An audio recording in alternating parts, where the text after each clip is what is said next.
தமிழ்நாடு முதலீட்டாளர்கள் மாநாட்டை சென்னையில் தொடங்கி வைத்தார் முதலமைச்சர் மு.க.ஸ்டாலின். 51,157 கோடி ரூபாய் மதிப்பிலான புதிய திட்டங்களுக்கும் அடிக்கல் நாட்டினார். 17,616 கோடி மதிப்பிலான 19 திட்டங்களையும் முதலமைச்சர் தொடங்கி வைத்தார். கிருஷ்ணகிரி மாவட்டத்தில் தனியார் பள்ளி நடத்திய போலி என்சிசி முகாமில் மாணவிகள் பாலியல் தொல்லைக்கு ஆளாக்கப்பட்ட சம்பவம் குறித்து தாமாக முன்வந்து விசாரணை தொடங்கியது தேசிய மகளிர் ஆணையம். நேர்மையான விசாரணை நடத்தி 3 நாட்களில் விசாரணை நடத்தி அறிக்கை தாக்கல் செய்ய தமிழக டிஜிபிக்கு அறிவுறுத்தல். தமிழகத்தில் கடந்த 3 ஆண்டுகளில் 31 லட்சம் வேலைவாய்ப்புகள் உருவாக்கப்பட்டுள்ளன. முதலீட்டாளர்கள் மாநாட்டை தொடங்கி வைத்து முதலமைச்சர் மு.க.ஸ்டாலின் பேச்சு.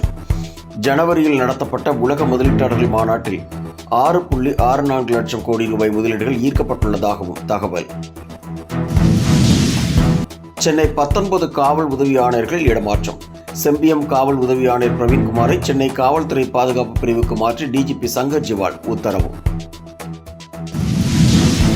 ஷேக் ஹசீனாவை வங்கதேசத்திடம் இந்தியா ஒப்படைக்க வேண்டும். வங்கதேசத்தின் முன்னாள் பிரதமர் கலிதா ஜியாவின் கட்சியான BNP வேண்டுகோள்.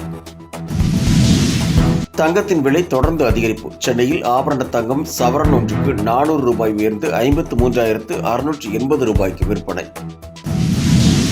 திமுகவின் முத்தமிழ் மாநாட்டிற்கு அழைப்பின்றி செல்ல மாட்டேன். மத்திய இணையமைச்சர் எல் முருகன் பதில். அது அரசு நிகழ்ச்சியாக இருந்தால் மட்டுமே பரிசீலிப்போம் என்றும் விளக்கம்.